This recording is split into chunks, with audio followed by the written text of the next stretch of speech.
Hey YouTube, how's it going? Wanted to do something a little different. I recently went go-karting at R1 Indoor Karting in Lincoln, Rhode Island.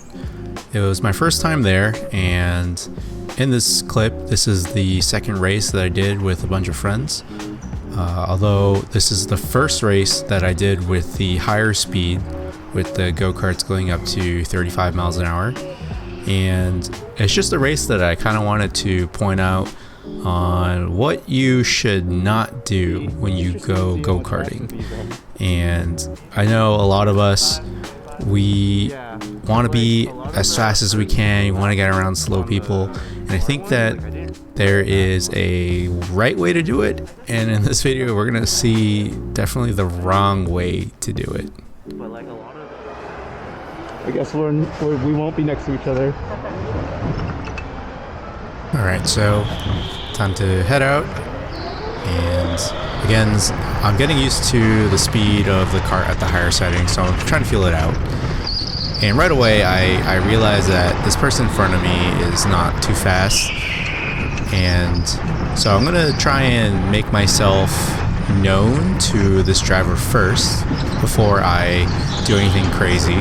So a lot of that just kind of is, you know, poking your nose in, making sure that they see you. But see, right there, it's very obvious that the driver does not know I'm there, so I'm gonna back out and not go for a move. So let's rewind a bit and we'll take a look at the moment where I decided to back out. So I can kind of see where this person's cart is pointed. It's definitely washing out wide, as I have with the green arrow here. I can tell that they're going to take the outside.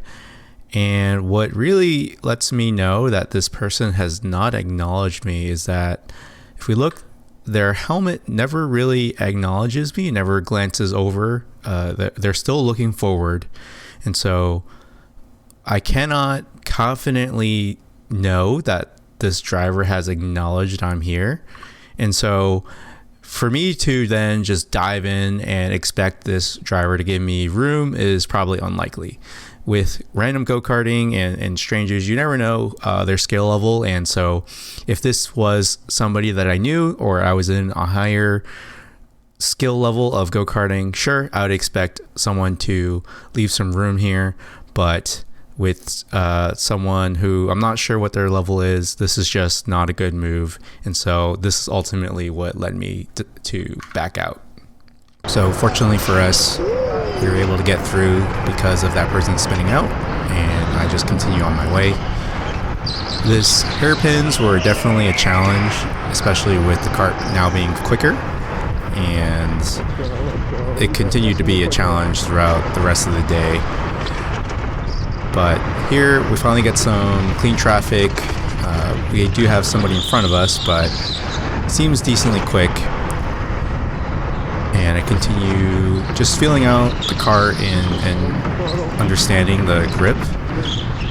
This upcoming turn was definitely a struggle for me all day. I couldn't quite get it correct with the cart sliding out. But coming up, we're going to get into our first incident with somebody that definitely set things wrong for the rest of this race. Let's watch the clip back in slow motion. So I'm coming into the turn, and right here, let's pause, and I can notice that the guy in front of me is beginning to oversteer. What my mistake was is that I thought either one, I could get by this guy as he's messing up, or two, he's going to self-correct, stay on the outside, and I can still cut through on the inside. Now, if we progress the clip a little further and pause it right here, this is something that I didn't see while I was charging my way through, but the driver ahead has not changed his steering angle to counter steer at all. He's keeping the steering wheel straight, so he's going to cut back across the track, and that's definitely where I made a misjudgment on what he was going to do, and ultimately what leads to us making contact. If I were to give some advice to the driver in the front, if you're losing control like this and you know that there is a cart coming up behind you, you should probably try to counter steer rather than keep the steering wheel straight like this. Ultimately, it is my fault. I am the one who made the contact, but it was definitely unexpected for somebody to oversteer and then just shoot across the track because you didn't make any effort to save the cart.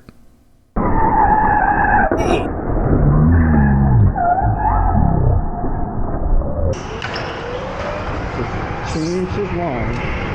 Anyway, we continue on. It's looking now that the track is pretty empty in front of me, so I'm going to use this opportunity to get some clean running, try and learn the track more, listen to myself yap. But here we go. We're starting a new lap, but I don't think this lap goes very far. Yeah, around here just wasn't meant to be. Damn it. But yeah, I think with the mentality I had was that if my lap got ruined, just use it to learn and keep going on. There's nothing you can really do at this point. The grip here is tricky. It is better, but not as good. Stay so good. And then brake. Back on. Oh, the cart slows down so much. There's like a delay. Back on the throttle. Carry the speed. To the outside. Alright, here we go.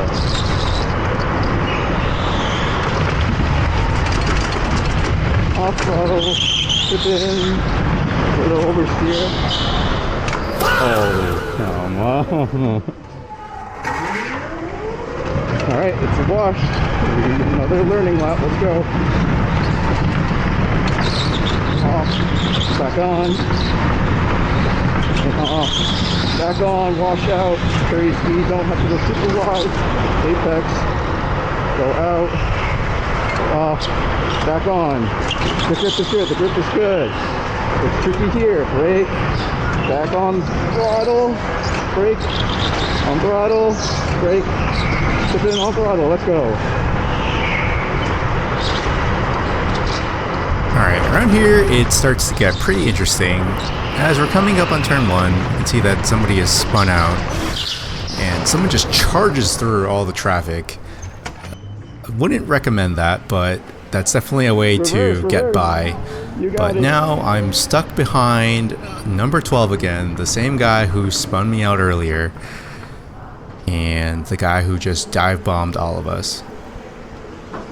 The session is running out and I haven't used the boost yet. So as you hear me say, I realize that a lot of the session has gone by and I haven't really used the boost feature, but I'm just gonna try and follow these guys. Get the feeling that they're quick, but I haven't realized that that was the guy who spun me out. But as I'm getting here and I see that he's drifting and oversteering again, I'm realizing it's the same guy. So I'm gonna try and be careful. He makes a mistake. We're back on him. He keeps oversteering out of every corner. But I get a good run on him here. He should definitely know I'm here. I'm more than halfway next to his cart. And so I try and cut in, take the inside line, but ultimately he just turns in as if I'm not there, and we end up making contact again. Let's rewind and look and analyze at exactly what happened here. Again, I know this is just go-karting. We're not wheel-to-wheel racing. We're not racing for position, but I thought it'd be good to break this down. So this green line is the line that I am intending to take. The driver on my right is fully aware that I'm here. I'm more than halfway next to his cart. But as we saw in the clip, the driver on the right takes this sharper line. He's pretty much taking the ideal racing line that you would take around this corner. And generally, when you have somebody on the inside like this, you cannot take the ideal racing line any longer. I know a lot of people have been learning racing learning racing rules because of F1. However, this is not F1, and that rule does not apply to most wheel-to-wheel racing. So the driver on the right should have taken instead this orange line, taking a wider line through turn 1, or rather this last turn. But essentially, it's just not smart to cut in, especially when you know that somebody's on your inside. It's always going to lead to contact. You're going to mess up your race or their race.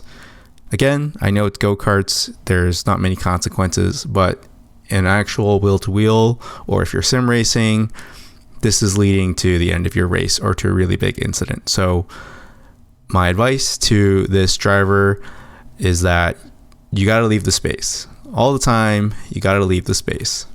Okay, he pushed me off the track. I think you have to leave a space. All the time you have to leave a space. We continue on, and I'm pretty frustrated at this point. But magically, his kart has fired up, and he cuts back in on the inside. And so at this point, I am like, I have to do everything to get around this guy. This guy has been just an issue from the beginning of the race, and it's pretty clear to me at this point that he doesn't know how to wheel.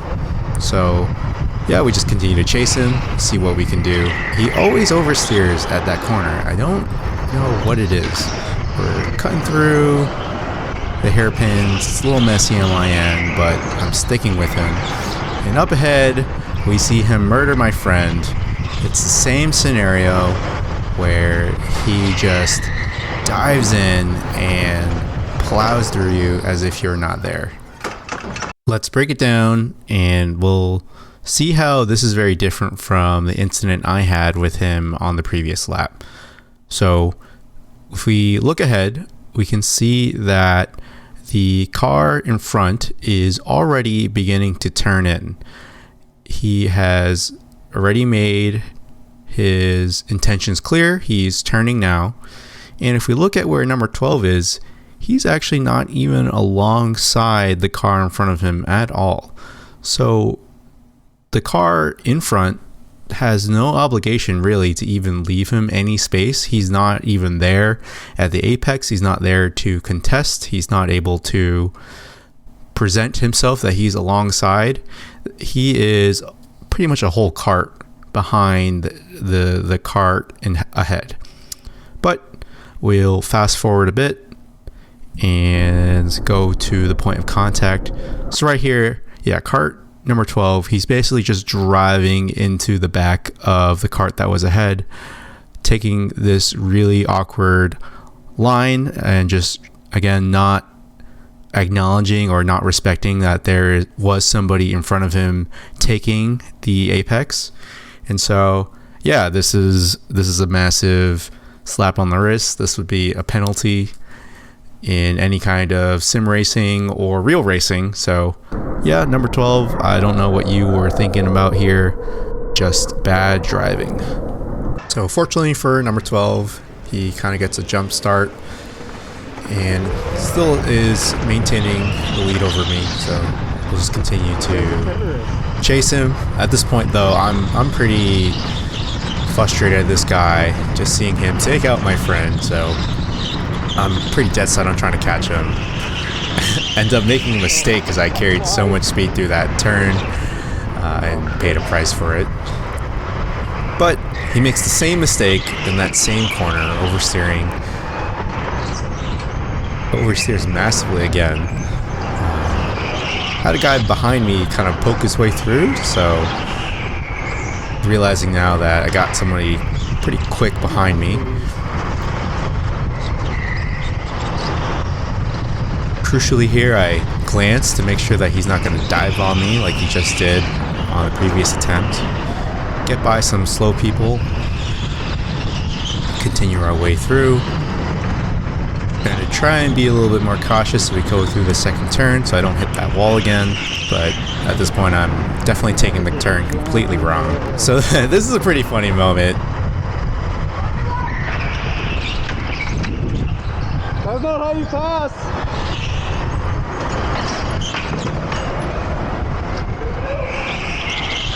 Okay, let's rewind a bit. So this kid has a really interesting way. He actually shouts on your left, and dive bombs down the left, which, you know, I will respect it. He made himself known that he was there. But we'll play the clip. And right here, it's definitely it's a send. I'm definitely already making my turn through the apex, and he has wedged himself in there. However, he does make contact with me because he carries so much speed. He's not able to take this turn tighter, as you should when you're taking the inside line like that. So he pushes me wide and overtakes me. And as we continue to clip, we can see that I'm a little frustrated and I shout back at him.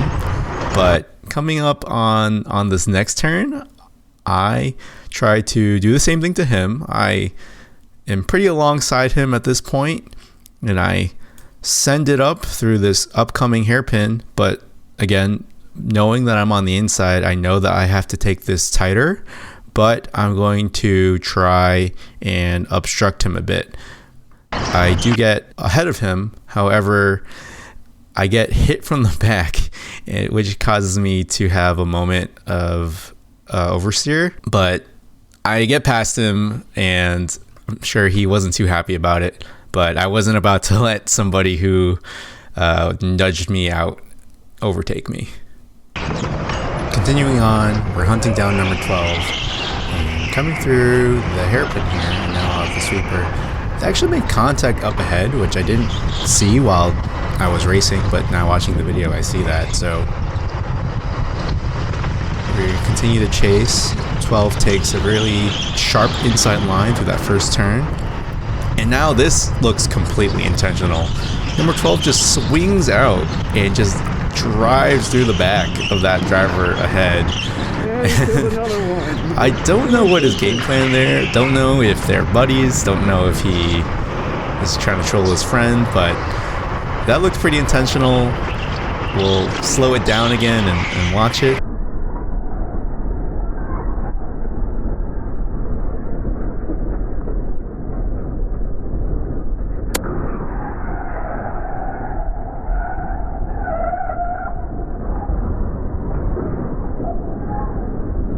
But yeah, at this point, the session's over. We're not gonna get a good time. We always ran into something every lap, and I had to deal with number 12.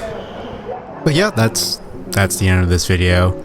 I hope you guys enjoyed this. I do enjoy go-karting. I enjoy trying to be educational and teach people good wheel-to-wheel racing. I enjoy just talking about it and trying to get better myself. I don't claim to be super fast or some alien, but I do just want to try and educate and definitely show, again, this is not the way you should be go-karting. Go-karting is definitely not for everybody, but I think if you go in with the right mentality, you know that there are going to be people who are slower than you, and you just got to learn how to work and get around them. You're going to be a much better driver in the long run. So hope you guys enjoy this. Stick around for some more car content, but this is just something I wanted to do in the interim while things are hopefully warming up. So see you guys next time.